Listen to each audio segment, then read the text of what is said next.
రక్షించుకునే ప్రయత్నం చేయాలి.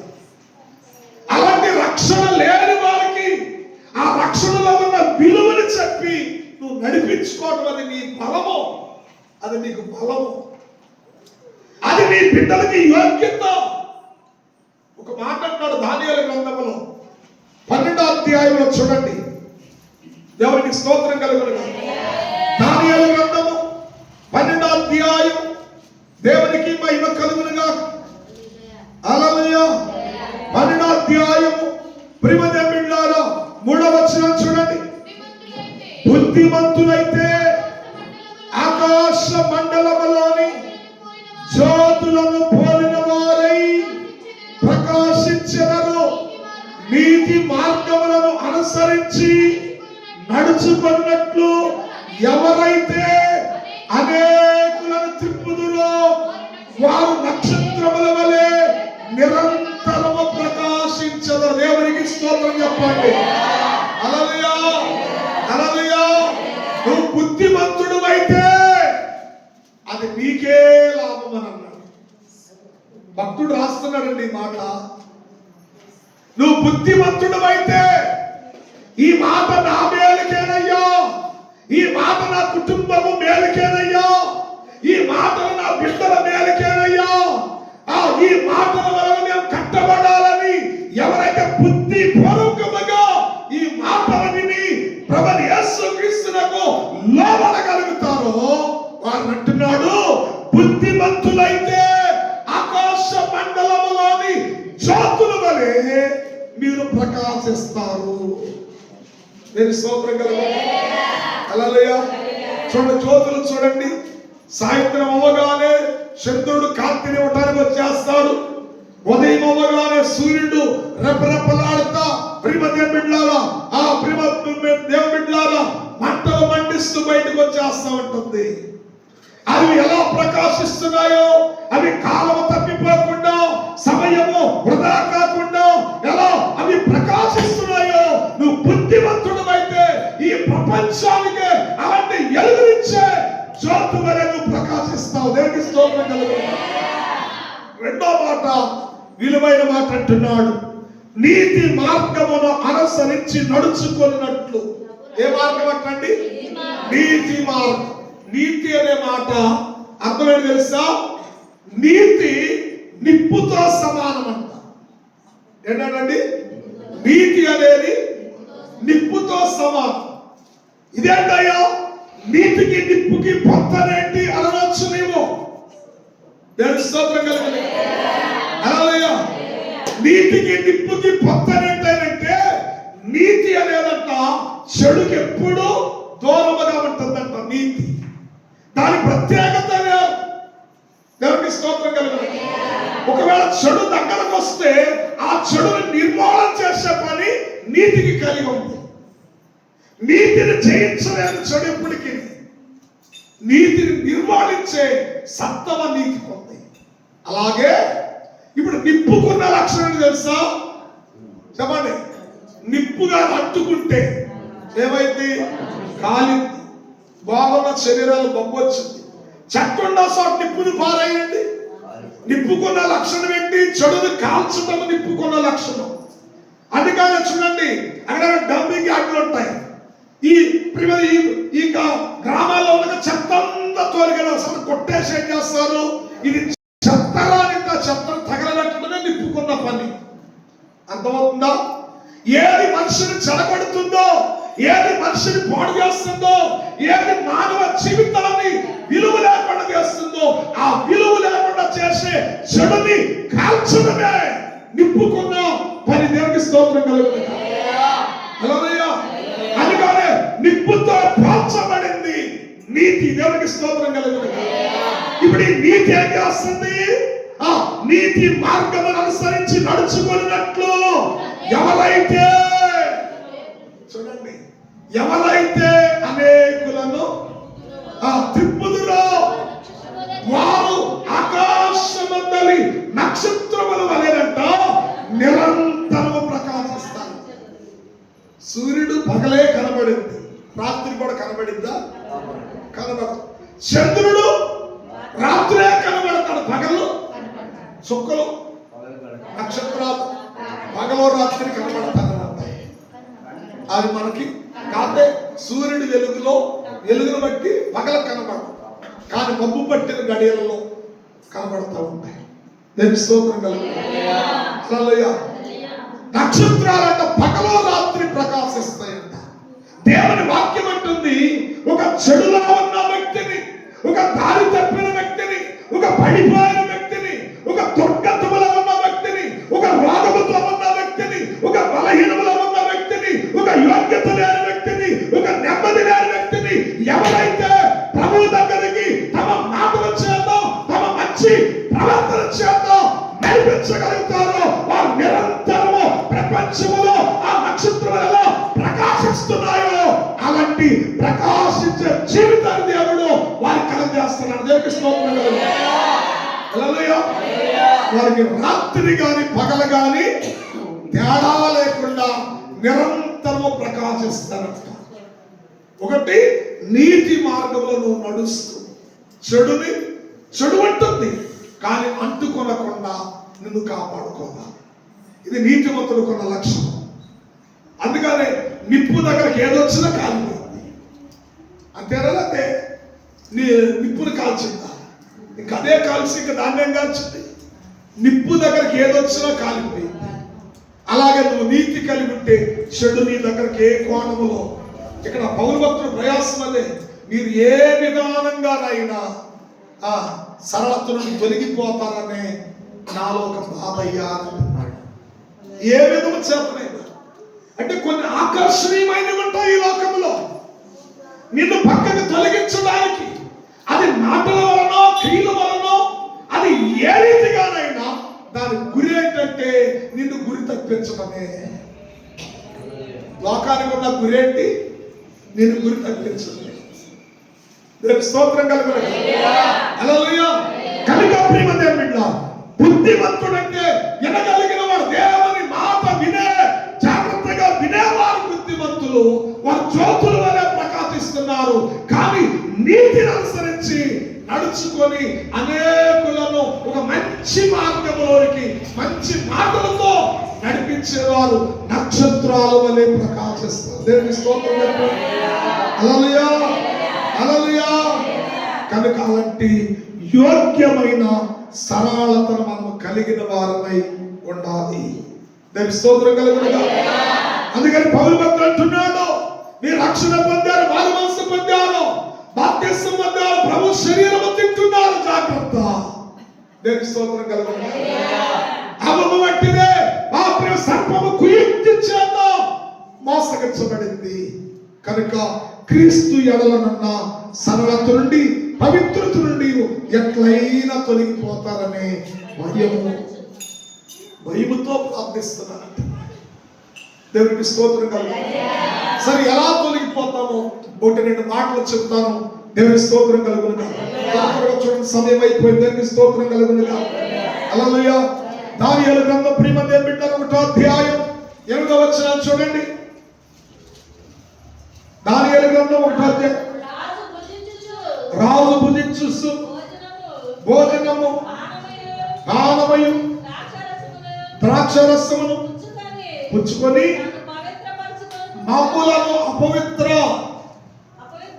అపవిత్రపరచుకొనలేమని దానియేలు ఉద్దేశించి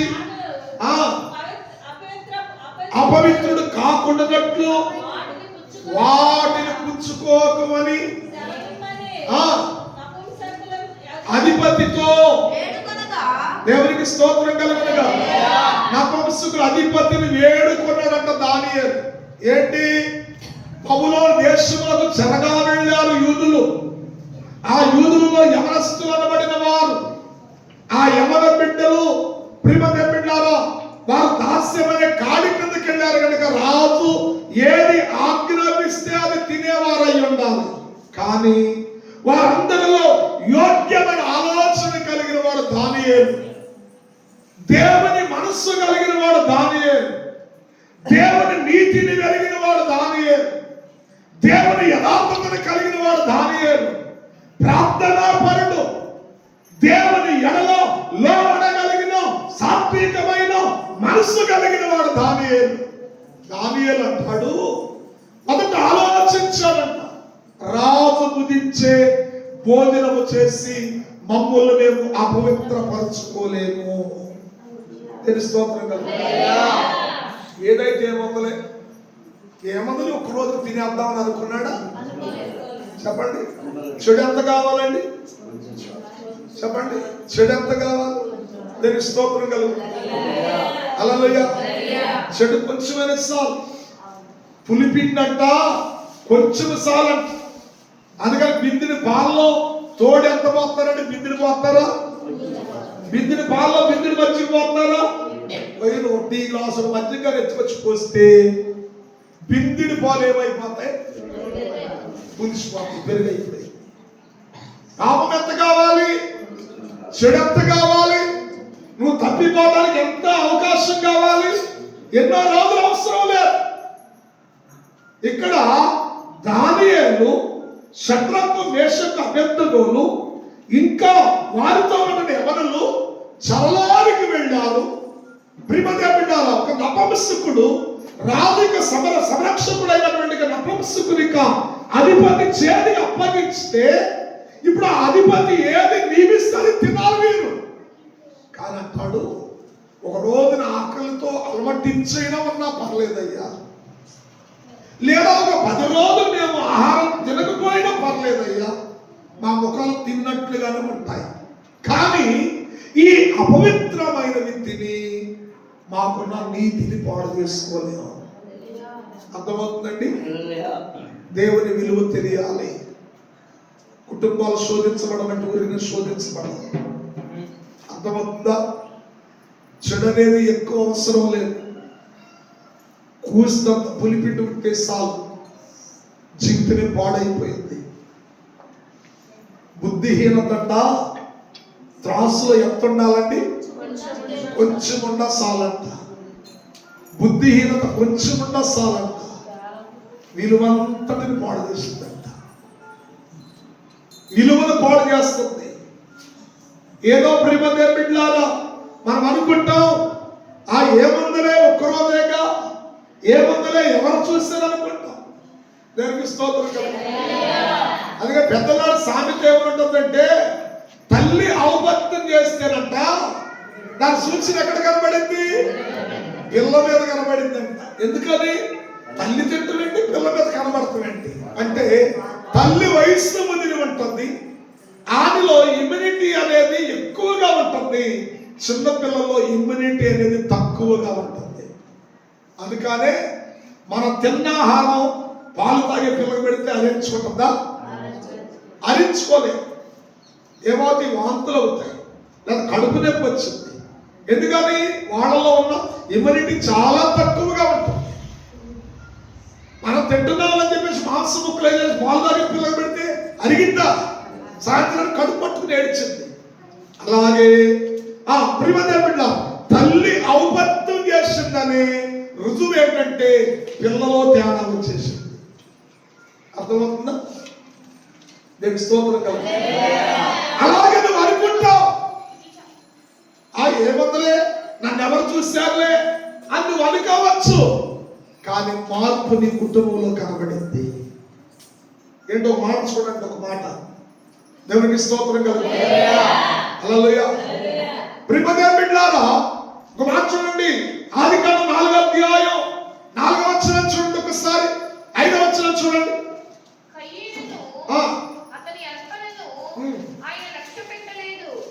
అమ్మ 5వ వచనమా? 6వ వచనం చూడు. యెహోవా కయ్యూనుతో నీకు కోపమేలా, నీ ముఖం ఎందుకు చిన్నముచ్చుకున్నావు? నీవు సత్క్రియ చేసిన ఎడల నీ తల ఎత్తుకొనవా? నువ్వు సత్క్రియ చేయని ఎడల ఎక్కడుందంట? లోపమేమో ఈయనలో ఉంది, పాపం ఎక్కడ కూర్చుంది? వెళ్ళి ఈయనకి ఇక్కడే ఉన్నాడు. నీకు అర్థమవడానికి మాట చెబుతున్నా. నేను స్తోత్రం కలుగు. ఇప్పుడు సత్క్రియ లేదనుకోండి, చెయ్యి అవకాశం ఉంది నీకు. ఇప్పుడు ఆ అర్పణలో తీసేసి ఇది బాగాలేదు, ఇది దేవునికి అయిష్టమైంది అనుకున్నప్పుడు దాన్ని అవతల పెట్టేసి మళ్ళా ఉదయాన్ని శుద్ధి చేసుకుని మళ్ళా మనోపూర్వకముగా ఆ నిండు హృదయంతో మరొక అర్పణ తయారు చేసుకుని ప్రభువా ఈసారి కనికరించాలి ప్రాధాన్యపడు, ఇంకెప్పటికీ అలాంటి పొరపాటు నాలోనికి రాదని దాన్ని అలా పక్కన దోసి మరొక అర్పణ సిద్ధపరచు. అలా చేయకుండా నీ అర్పణ ఎందుకు తిరిగి వచ్చిందో నీకు అర్థమవుతుందిగా. నీ అర్పణ సరి అయింది కాదని, నీ అర్పణలో లోపం ఉందని, నీ అర్పణ దేవుడు అంగీకరించలేదని కనబడినప్పుడు ఆయన ఎలా అంగీకరిస్తాడో ఆ ప్రయత్నించాయి. ఆయన ఏ రీతిగా అంగీకరిస్తాడు, ఆయనకి లోబడు, ఆయన చిత్తానికి లోబడు. నువ్వు అంగీకరించబడితే నీ కుటుంబం అంగీకరించబడినట్లేగా, నువ్వు అంగీకరించబడితే నీ బిడ్డలు అంగీకరించబడతారుగా, నువ్వు అంగీకరించబడితే నువ్వు కలిగినంత అంగీకరించబడిందిగా. అర్థమవుతుందండి? నువ్వు అంగీకారం లేకుండా నీ మార్గం మీద అంగీకరించబడింది. దేవునికి స్తోత్రం. నీకు కోపం ఎందుకు వచ్చింది? నీ అప్పుడు సరి అయింది కాదు, సరి చేయబడు, సరి చేసుకో. సరి చేసుకునే అవకాశం నీకు ఉందిగా. సరి చేసుకోలేక దేవుని మీద కోపగించి ఆ తల చిన్న ముంచుకుని బయటకు వచ్చేస్తానంట. దేవుడు అంటున్నాడు, ఇదిగో సరి చేసుకో, ఇదిగో సరి చేసుకో, లేకపోతే నీకంటే ముందు నువ్వు ఇక్కడే ఉన్నావు, నీకంటే ముందు నీ వాకిట పాపము దాచబడి ఉంది. వాంఛతో ఎదురు చూస్తుంటాయి. ఎందుకు? వీడు ఎప్పుడు వస్తాడా? మింగాలి. ఏం మింగాలి? నెమ్మది లేకుండా చేయాలి, వీడికి సంతోషం లేకుండా చేయాలి. కుటుంబం అనేది చిన్న భిన్నముగా చేయబడాలి. ఎప్పుడు వస్తాడని పాపం అంట ఈయనకంటే ముందెళ్ళిపోయి వాకిట్లో కూర్చుని వాంఛతో నోరుకెచ్చుకుని ఎదురు వస్తుందంట. కారణం నువ్వేగా, నువ్వు ఇచ్చిన అవకాశమేగా. ఇక్కడ దానియేలు అంటున్నాడు, అయ్యా తింటే ఒక పూటతో కడగబడింది, కానీ మమ్మల్ని మేము అపవిత్రపరచాలి. ఇప్పటికే మేము రహస్యమనే కాడి కదా, మా పితరులు చేసిన దోషాలు మమ్మల్ని తరుగుతున్నాయి, మా తండ్రులు చేసిన దోషాలకు మాకు నెమ్మది లేదయ్యా, మా తండ్రులు చేసిన దోషాలు మా పట్టణాలే కట్టబడ్డాయి, పునాదులు పెరిగించబడ్డాయ్యా. ఈ అపవిత్రమైనవి మేము తిని మమ్మల్ని మేము అపవిత్రపరచుకుని బ్రతికినంత కాలం ఈ దేశానికి నేను బానిసలుగా ఉండలేదు. సరిపోవటానికి పరిస్థితులే, ఏది జరిగినా దాన్ని నేను సేవించలేను. చెప్పగలుగుతావా మాట? దేవునికి స్తోత్రం.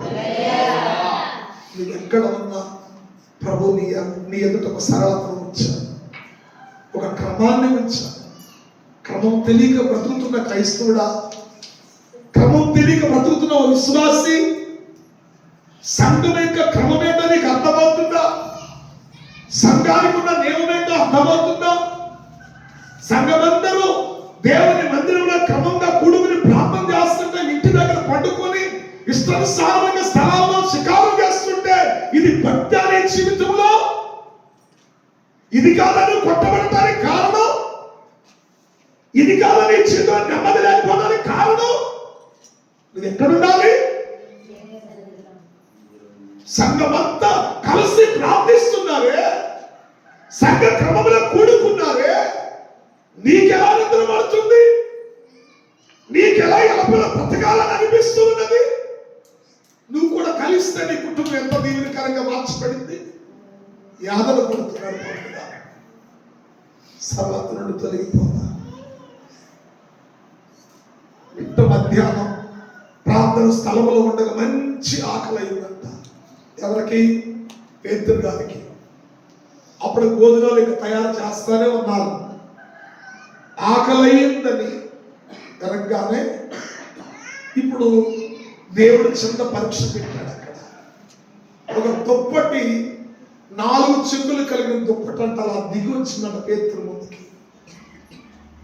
దిగి వచ్చి ఆ దుప్పట్లో ఉన్నాయంట సమస్తమైన ప్రిమదేమిట్ల భూమి మీద సమస్తమైన చతుస్పద జంతువులన్నీ ఉన్నాయి. చతుస్పద అనే మాటకి ఏంటంటే 4 దిక్కులు. 4 దిక్కులు. చతుస్పద అంటే 4 కోణం, 4 దిక్కులు. తూర్పు నుండి పడమర, ఉత్తరం నుండి దక్షిణం వరకు ఈ భూ ప్రపంచంలో ఉన్న సర్వజీవులు ఎన్నైతే ఉన్నాయో ఆ దుప్పట్లు అన్నీ ఉన్నాయి అంట. ఇప్పుడు అంటున్నాడు, నువ్వు చాలా ఆకలిగా ఉన్నావు కనుక వాటిని సంపుడు తిను అని అన్నాడు. వాటిని తినమని చెబుతున్నాడు. పేతురు అంటాడు, అయ్యా వాటిలో నిషిద్ధమైనవి ఉన్నవయ్యా, వాటిని తిని నేను అపవిత్రులను కాలేదు. చూడండి, ఆడు చెప్పగలుగుతావా? తినకూడదు నీ దగ్గరకు వచ్చినప్పుడు ప్రభు బలలో తింటున్నావు కదా, ప్రభు బలలో చేయబెట్టావుగా. అపవిత్రమైన నీ దగ్గరకు వచ్చినప్పుడు ఆ మనసు ఎందుకు రాలేదు నీకు? తినకూడదు నీ దగ్గరకు వచ్చినప్పుడు ఎందుకు రాలేదు? త్రాగకూడదు నీ దగ్గరకు వచ్చినప్పుడు నేను క్రీస్తు శరీరం తింటున్నానే, ఆయన రక్తమును త్రాగుతున్నానే, ఎందుకు నేను దాన్ని నిషేధించకూడదనే ఆలోచన నీకు ఎందుకు రాలేదు? పడిపోయిన స్థితిలో ఉన్నామనే సంగతి నీకు అర్థమవుతుందా? పడిపోయావంతే. ఆ ఆలోచన నీకు లేక దాన్ని స్వీకరించావంటే నువ్వు సరళత నుండి తొలగిపోయావు. సరళత నుండి తొలగిపోయినా యోధాశ్రత్తు ఏమైపోయాడు తెలుసా? మరణం వాడిని తరుముకుంటూ వచ్చిందంట. ప్రభు బ్రతిమలాడుతున్నాడు, యూదా ఇప్పుడైనా గ్రహింపు తెచ్చుకో, యూదా ఇప్పుడైనా నేర్పరుపు తెచ్చుకో, యూదా తనను ఆశించిన వాడివై నీతిని అమ్మేసుకునే స్థానానికి నువ్వు దిగజారిపోయావు. అంటే బ్రతుకుని మార్చుకున్నాడా? మార్చుకోలేదు. పరుగులెత్తి ఎక్కడ పడ్డాడంటే మరణ పంచుల్లో పడిపోయాడు. ఎందుకు చెబుతున్నాను ఈ మాట? ఆలోచన చేయండి. క్రీస్తునందు ఉన్నవాడు దేవుని స్తోత్రం నూతన సృష్టి అయి ఉన్నాడు. పాపని గతించినప్పుడే నీలో ఒక నూతన జీవితం, నీ కుటుంబంలో ఒక నూతన జీవితం, నీ బిడ్డలో ఒక నూతన జీవితం, నీ జీవిత వ్యవస్థ అనేది ఒక నూతనముగా దీవెనకరముగా దేవునికి మహిమకరంగా మార్చబడాలంటే నువ్వు నూతన సృష్టిగా మారితేనే పాపలు గతించిపోతాయి. లేకపోతే పాత మొలకలు ఎత్తినప్పుడు దేవుని స్తోత్రం విలువైనది మరుగైపోయింది. విలువ మరుగైపోయిందండి. చేను నిండా కలుపు మొక్కలు విస్తరించిపోతే విలువైన పంటకు రావాల్సిన మొక్కలు మరుగైపోతాయి. జీవితం కూడా అంతే. దేవునికి స్తోత్రం.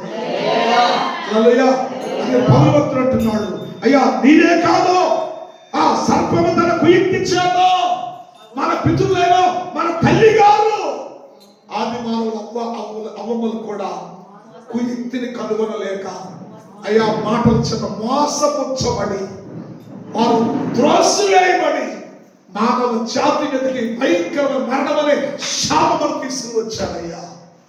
కనుక ఇప్పుడు క్రీస్తులో మనం ఉన్నాం. మరణమును జయించిన వాని క్రీస్తు అనే అనుభవంలో ఉన్నాం. అనుభవంలో ఉన్న నీవు సరళత నుండి లాగివేయటానికి లోకము తన కుయుక్తిని ఉపయోగిస్తుంది.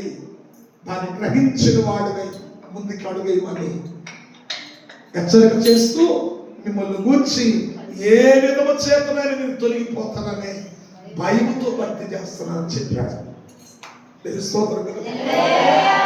దేవుని భయము కలిగిన వారిపై ఆయన రాజ్యం కనుక కట్టబడే యోగ్యులుగా వెచ్చబడాలని దేవుడి మాటలు దీవించును కాక. ప్రార్థన చేసుకుందాం. తలలో ఒకసారి. ప్రేమ కలిగిన మా తండ్రి, జీవాధిపతి నీకే వందనాలు. కృప కలిగిన వాడా, నీ సన్నిధిని ప్రార్థిస్తున్నా. నీ కృప చూపండి, మీరు మేలు చేయండి, మీరు మహిమ పొందండి, బిడ్డలను మీరు ఆశీర్వదించండి. క్రీస్తు యొక్క సరళత నుండి అయా పవిత్రత నుండి అయ్యా ఒకవేళ తొలగిపోదురేమో, ఏ విధము చేతనైనాను తొలగిపోదురేమోనని మిమ్మల్ని గురించి నేను భయముతో ఉన్నానని భక్తుడు తన వ్యాధులను తెలియజేస్తుంది. తండ్రి, ఇప్పటి వరకు పడిన ప్రయాసం వ్యర్థమే కదా.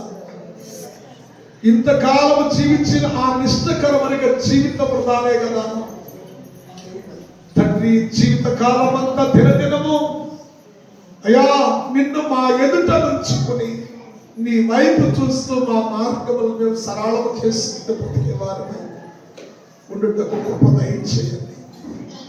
మీరు బలపరిచి భద్రపరిచి మీరు తోడయుడి నడిపించి కృప చూపించి మేలు చేయమని యేసు నామములో అడిగి వేడుకొనుచున్నాము తండ్రి. ఆమేన్.